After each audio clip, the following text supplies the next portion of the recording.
Mapayapang hapon, Pilipinas! Ito po ang inyong balerina ng bayan, si Lisa Macuja Elizalde, na bumabati sa lahat ng nakikinig sa DZRH Radio at sa mga nanonood sa DZRH TV, lalo na sa ating mga kasamahang alagad ng sining at kultura sa buong bansa.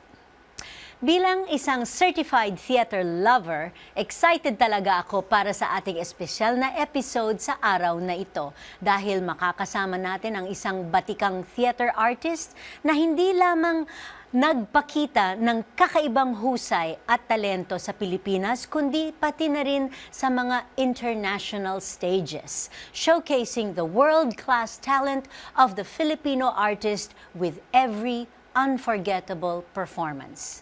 Kaya't huwag kayong aalis, samahan ninyo kami sa kalahating oras ng masayang kwentuhan kasama ang premyadong Filipino musical theater artist na si Miss Sheila Francisco. Magbabalik ang Art to Art pagkatapos ng ilang paalala. Programang hatid ay sining at kulturang para sa lahat. Magbabalik ang Art to Art.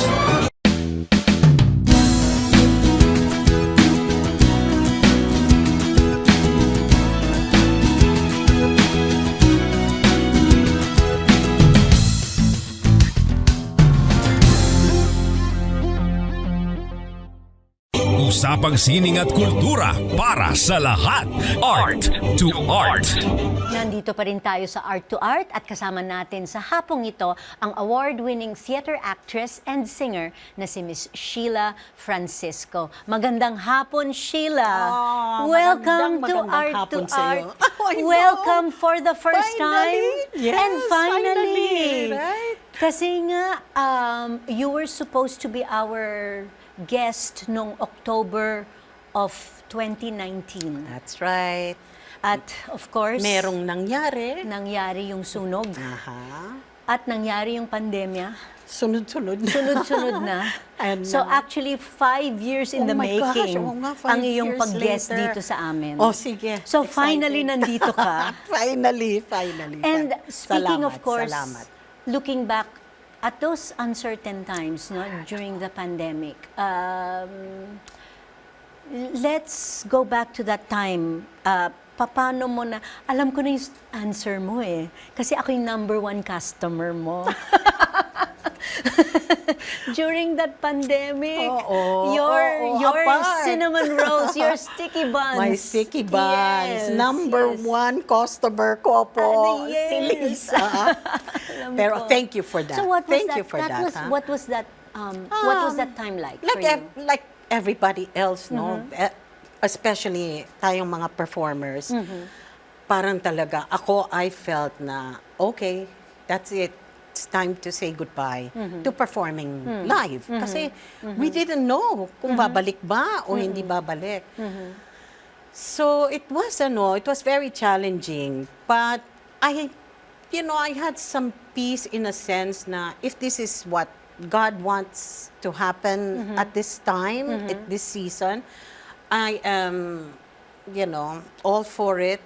And besides, I couldn't even think of theater that time. I had, I had 2 sisters who were ill during the pandemic. I see. Not with COVID, but during the pandemic. They were already ill before then. But sad to say, they passed within 3 months of each other. Oh, wow. So that was, it was something na talagang feeling ko kulang pa yung pag-mourn namin pamilya for them. But otherwise, when it came to performing, masakit talaga. It's a good thing meron tayong streaming noon. And I know that Bimbo, ang huling El Bimbos, Istream, tama ba yun? And there were about 7 million people all over the world who watched it. And so that was kind of parang buti naman meron pa rin nangyayari, ganon. So, and there were a couple of projects that I did, for certain clients that I had to shoot myself, I had to record myself, and I think every performer had to do that also. So bumili kami na ring light, proper camera, na pwedeng Lahat So, tayo natuto. Lahat tayo natuto. Natutong naging cinematographers. Oo. Natuto talaga tayo lahat. Yes. Sariling scriptwriter, Oh, sariling director, exactly. Do your own, no? Do your own own. project. Buti na lang meron nun. Oo. That's a good Pero thing your we sticky had that. buns, Sheila, talaga. Talagang, hindi ko makakalimutan nito. Para sa mga hindi nakakaalam nito, Sheila Francisco's sticky buns, cinnamon rolls, the best. The best talaga. Okay. Salamat, So, Sheila, salamat. magbalik tayo Yes. even before the pandemic. So, Certainly. let's go back to your first experience in theater. Paano ka unang napamahal? Naku. Or, napasok sa mundo ng teatro? Well, ang unang-unang theater experience ko talaga was Joseph the Dreamer. Si Freddie Santos was the Trumpets. one who, Yeah, yes, with trumpets. Freddie Santos was the one who discovered me. I was in advertising. I was doing advertising work. Freddie was a client for Sony. And for some reason, he saw me perform. Kasi nagpa-perform rin ako kahit na I was in advertising. I performed with the band. Ganyan. Nakita niya ako. He saw me. He heard me. He said, "Are you interested to do theater?" Wala akong kaalam-alam, Lisa. Pero sabi ko, sige, try ko lang. Ganyan. So I did. And I swear, I fell in love completely. I stepped on that Meralco stage at that time. And I knew there was something special about this. And so, that was Was in that the 1991. original performance of Joseph the Dreamer? Or It was already, I think, a rerun A of rerun na. Joseph the Okay. Dreamer. I think they did it in 1990.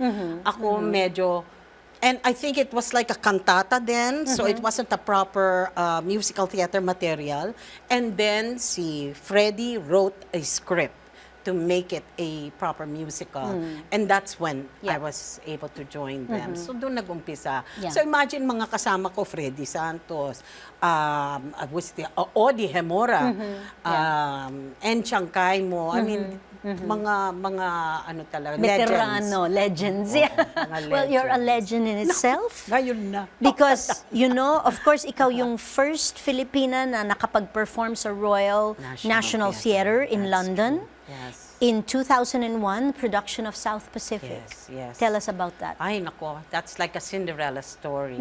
I was working in Singapore. I did a job there, a theater job there called Chang and Eng. It's about the Siamese twins. And in that musical, meron kami mga kasama mga Australian actors as well. So they had the casting director of Macintosh in Asia Pacific with them. And he saw the show, and I met him, and it was nice, and it was cordial. But 2 months after, John Robertson gave me a call, and he said, "Sheila, would you like to audition for South Pacific? They're doing it in London. Apparently, they can't find Bloody Mary anywhere in London or the United States, for that matter." And I said, "Of course." Of course. The thing about that, alam mo, parang feeling ko, No God. brainer Oh, there. diba? Hello? Okay, hello. Parang because about maybe 2 months before I got that call, or maybe a month before that, I did what's it, like an event, and we did South Pacific for that event. And I recorded both Bali High and Happy Talk for that particular event. So when they asked for my reel, I had a Ready cassette na. tape. Yes, ready na siya. A cassette Okay, tape. And apparently my good friend Junix Inoshan, who was London-based there, was visiting the Philippines. He hand-carried this tape, Wow. this cassette tape, to London, to Yeah. the Macintosh casting group. And in turn, this is what Trevor Nunn, the director I worked with, told me. He was so frustrated, he couldn't find anybody. He went to the States, couldn't find anybody. And then when he came home from the States, his daughter handed him the cassette tape, okay. And then, "Who is this?" "Oh, well, they said she might be a Bloody Mary candidate." He put the cassette in his Yeah. car. and then called the national, get me this girl now. Wow. I swear. And in 5 days, in 3 days, my You flew to visa, London? Yeah, I did. Wow. Okay. I did. Cinderella I flew, story Cinderella talaga. siya. I went to London. I met them at 2 o'clock in the afternoon. I got the job at 5 o'clock in the afternoon. Wow. But I had to return to the Philippines to fix the work visa Yeah. and all that. But in about 2 weeks, I returned and started rehearsing at the National Theater. At the National Theater. Yeah. So it's been, yes, it was a whirlwind. And what was the experience like performing in the National Theater? First of all, I worked with the greats. I worked with Trevor Nunn. I worked with Philip Quast. And music by Rodgers and Hammerstein. I mean, you can't beat that. Everybody from the Rodgers and Hammerstein production, they were all there. I met the daughter of Oscar Hammerstein. And they were also, diba sila doon? They're very professional. They're very, very helpful. They're Organized. very organized. Very organized. Very disciplined. Oh, I must say, even before I went to London, I was a very disciplined actor, performer. So going there, it was just so nice that everybody was like me. Now, everybody's on time and all that. But it was truly an amazing. I mean, I met so many wonderful people there. I even met Glenn Close, who saw it, and just a number of wonderful musical theater greats. So that's where South Pacific was, and I returned after 7 years from London. I returned back here, and then I went back. After 7 years to tour South Pacific around the United Kingdom. Okay. So that was also another experience. All right. Yeah. Well, so having experienced all of that West End and Asian theater, ano yung napansin mong magkakaiba sa mga theatrical landscapes dito at doon? So, meron ba tayong practices dito doon na makakatulong, of course, sa Philippine theater scene Siyempre dito? doon kasi kada galaw mo may coach, may movement coach, merong vocal coach or language coach ng So merong mga ganun-ganon. Dito wala pa tayo noon di ba? Pero ngayon nakaabot na tayo, Lisa. Abot na tayo. Siguro during that time, that was 2001, medyo malayo-layo pang Pero ngayon, I must say, nandun na rin tayo.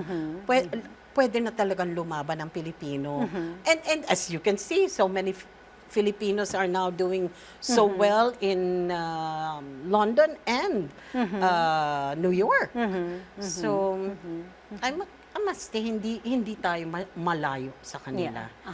Pero would you say na, kasi nga, I've worked also in both, yes. So, would you say na ang Filipino performing artist relies more on talent and parang oído kesa sa doon na very studied lahat and very regulated Pero lahat, alam mo, ang masasabi ko rin naman, there is also an advantage na may uwido tayo, gano'n.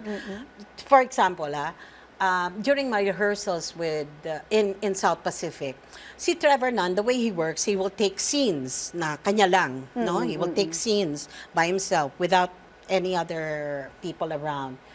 And so, he took my scenes with Cable and Liat, ganyan. Napansin ko, bakit hindi na ako tinawag uli? Ganyan. Medyo tininervous ako. Bakit hindi na ako tinawag? Kasi panay na panay yung kala Philip Quast, kala Lauren Kennedy, who played the lead girl, no? Panay na panay sila. Bakit ako isang beses lang? I was so insecure, Lisa. And then during our opening, ganon, he came up to me after the show. He said, I heard that you're a little concerned about the fact that I didn't meet with you as often as you thought I should. Sabi ko, yes, I didn't know anymore if you were unhappy with my work. And then, you know what he said? Your instincts, Sheila, was so spot on that I didn't want to change anything about it. And I felt that, you know, I'm not also I'm not also theater school and all that. Yeah. In fact, I started very late in theater. But there's something good about may uwido tayo, may instinct tayo about the way we act, or maybe even in dancing. But there's also definitely merits to workshops and technical know-hows. There are also. But that is something I also noticed in the Western, takot na takot sila to be instinctive about their acting or their dance. Very scared. And tayong mga Pinoy, hindi tayo takot sa ganon. Bakit ganon? Is that the Because mindset? because no? they are most theater practitioners, I think, or dancers. They've been going to school all their lives. So the technique is so important and to them, 'di ba? So pag hindi they have to find a Yes. technical to approach a role. Okay, There's yeah. always that. But obviously hindi Tayo naman dito, lahat learn as you go. Hindi naman lahat ganon. I think there's a good balance. Yeah, Dapat marunong ka sa technical, but also believe In your own. in your yeah. own. Okay. Well, marami pa po tayong pag-uusapan kasama ang premiadong musical theater actress na si Miss Sheila Francisco. Dito pa rin sa Art to Art. Magbabalik po kami pagkatapos ng ilang paalala. Programang hatid ay sining at kulturang para sa lahat. Magbabalik ang Art to Art. Schedule ng mga inaabangang konsyerto. Update sa mga magagandang panoorin sa mga tanghalan at teatro. Narito na ang Art to Art Calendar.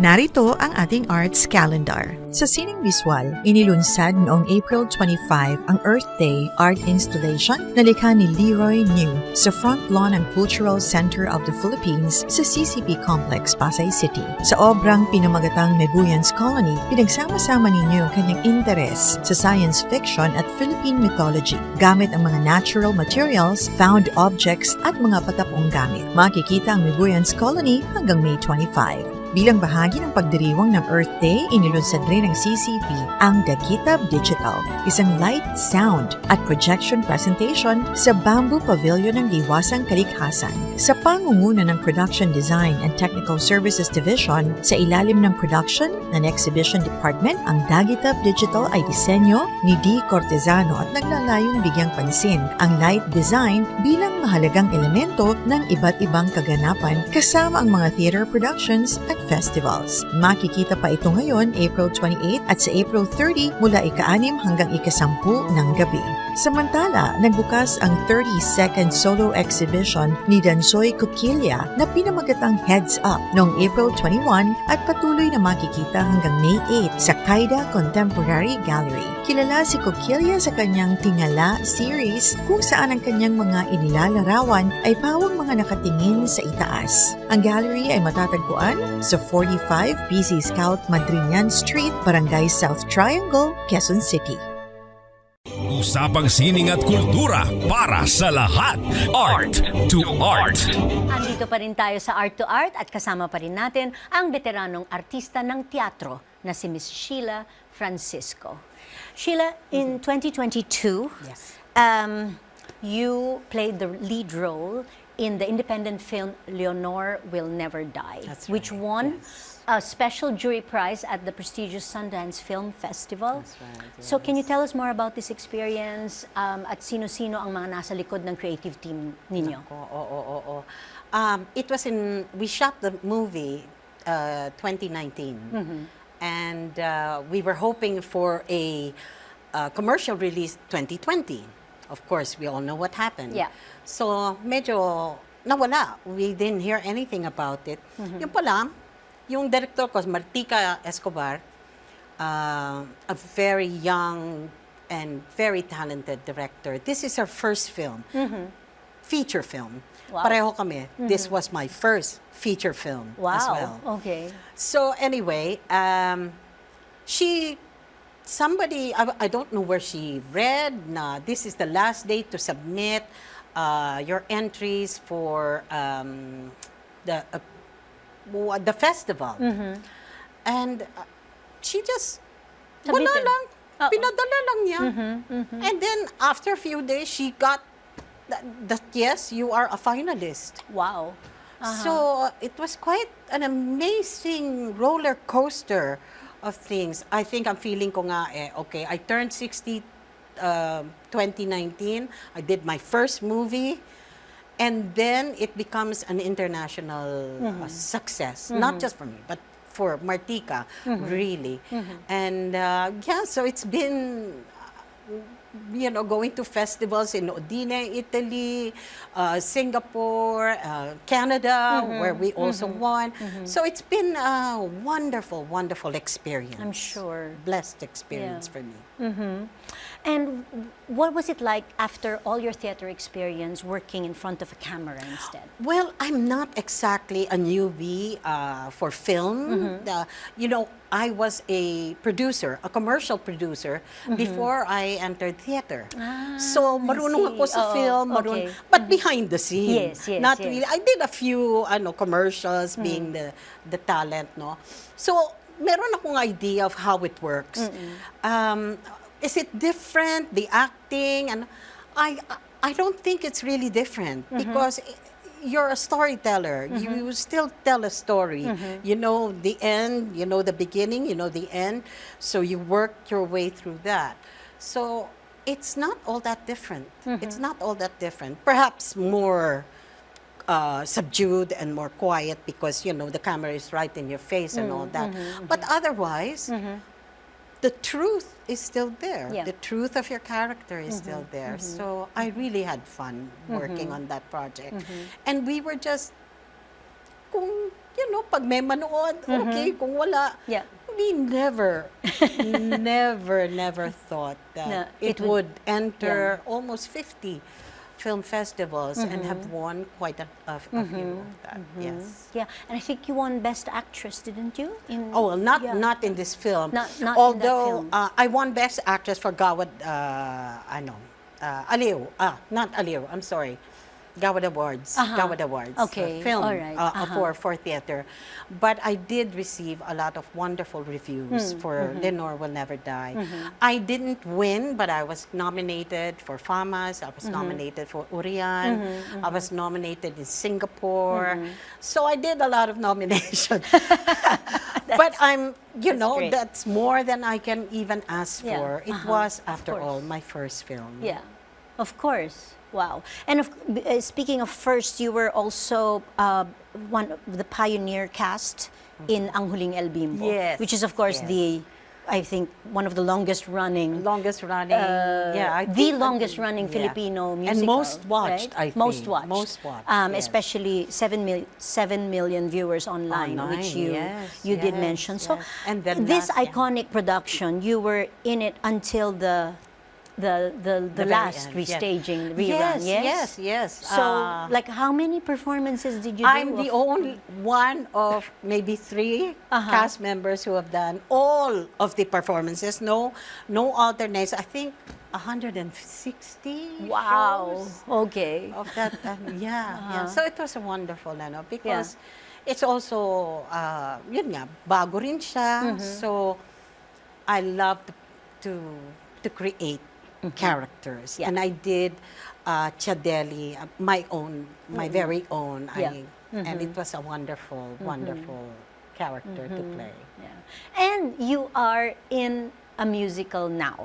Yeah. So please introduce to us Bar Boys, a new musical. Yes, Bar Boys. Bar Boys. Bar Boys is actually Barefoot Productions' new musical, and it is their original musical. This was based on the film by Kip Obanda in 2017. It was a very popular film then, because especially with law students, because Barbo is actually about 4 young men whose journey whose journey was up and down through studying law. I see. So it resonated so much with a lot of law students, and baka your daughter might know about it, I'm sure. a lot of law students, and Okay. even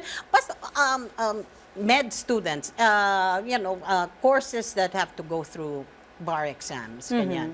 So, yun ang storya ng Bar Boys, and it was a very popular film then, and now it is a musical. It is being staged by Barefoot, and our director, Pat Valera, is also the writer of this musical, and the music is by boy genius Mike Solomon. Oh, And yes. Okay. and our choreography is Jomel Era, who I call para siyang, sino ba yung Graham, Martha Graham style? Yeah. Anyway, so we're doing this, and it's very exciting. I'm working with such So you're young originating another role? Yes. Yeah. No, well, I'm originating it for the musical. For the musical. It is Justice Hernandez. The Odette Can played the role in the movie. In the movie. Yeah, and I think see. she even won awards for that. So I'm playing that role here, the terror professor. But who Okay. is, who only does that because she believes that she can encourage her students to be better at what they do. So. Okay. So it's opening on May? It's opening on May 3 until the 19th, and it will be at Power Mac here in Makati. Am I Circuit saying that Makati, right? Black Box Theater, Circuit, Makati. yeah. Ticket to me or bitty.com, Bar Boys Tickets. Bar Boys / Bar Boys Tickets. Yes. All right. Okay. And I understand we're going to be serenaded. Yes, for the first time. Is it from Bar Boys? Yes, it is. It's an original by Mike Salomon and Pat Valera. Yes, okay. yes, it is. It is. Wow, So I'm I excited can't wait. also. I hope I don't forget the words. But yes, we'll do this. This is the song that Justice Herrera, when she welcomes all the new students for the law school. Okay, but before we go there, can you tell us, do you still have a dream role that you want to perform in I the think future? my dream role Or have you done it all? No. No. I mean, I've got favorites. Of Yeah. course, I have favorites. But I believe that it's still being written. Ah, okay. At sa mga nangangarap maging musical theater artist, Oo naman. any words of advice? Oh, just keep learning. Keep learning. Keep honing your talents. If you're a musical theater buff, learn to dance, learn to sing, and watch theater, because there's also a lot to learn from watching. Especially now sa atin, we have so many theater shows. At ang daming It's shows, never ang been- daming venues. It's never happened before. Yes, that's you true. know this. Yeah. It has never happened before, so it's quite exciting. So there. Okay. At syempre, bago matapos ang ating programa, nahilingan po natin ang isang espesyal na awitin ng ating bisita sa hapong ito. Mga kaibigan, isang napakalaking karangalan na ipakilala dito sa Art to Art, ang powerhouse in the world of Philippine musical theater. Walang iba kundi si Miss Sheila Francisco. Dear future lawyers, I wanted to address you with that, but I won't. 'Cause most will not even graduate from this school. And that's the cold, hard truth.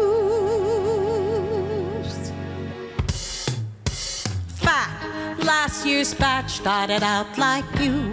Hundreds of hopefuls' eyes, all so full of certainty that they would make it. Most didn't make it, and even if they made it that far, not everyone will pass the bar. In fact, the passing rate for the bar exams, 31 to low of 17%. Is that you? Will that be you? I hope it's you. Dear future lawyers, I hope to call you that someday.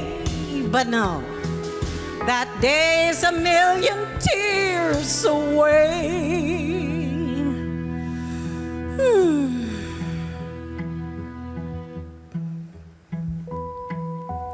Pray. This I also said to them, pray. They all sat where you are.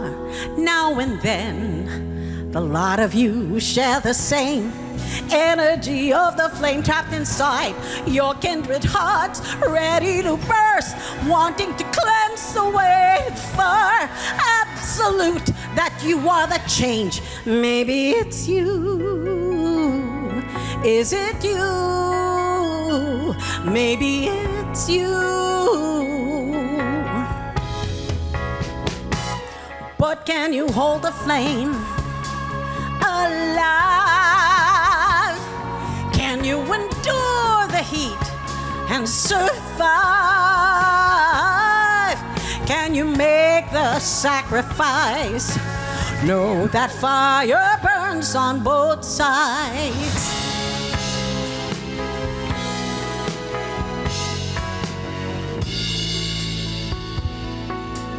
Pray, pray hard and keep your faith.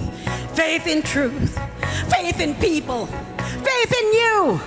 For the world will shake it, man will break it, the years will tear you apart. What part of you shall you lose? What are you willing to give up? Now choose. Will you make that sacrifice? Know that fire burns on both sides.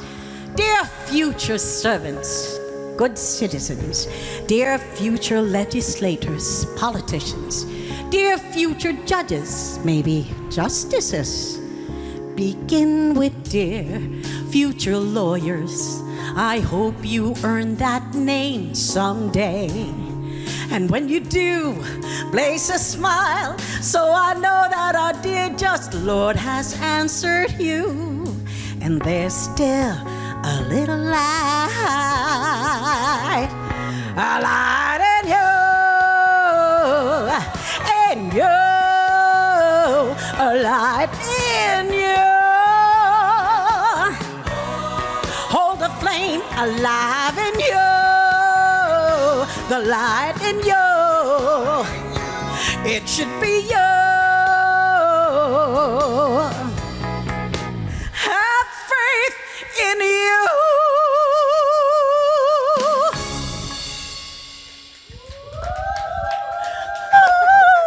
Sheila! Oh, thank you so much for that. And to all the future lawyers, including my daughter, Missy, pray. Pray. There's all praise. Praying is always good for anything. So yes. Yeah, okay, so Bar Boys, the new musical, that's on in Power Mac. Power Mac, May May 3 till May 19. Yes, and you can get your tickets at Ticket to Me. Yes. Yep. That's All right. Okay, so hanggang sa susunod na linggo, samahan ninyo kami ulit dito sa Art to Art, kung saan ang usapang sining at kultura ay para sa lahat. Ito po si Lisa Macuja Elizalde, nagpupugay sa artistang Pilipino.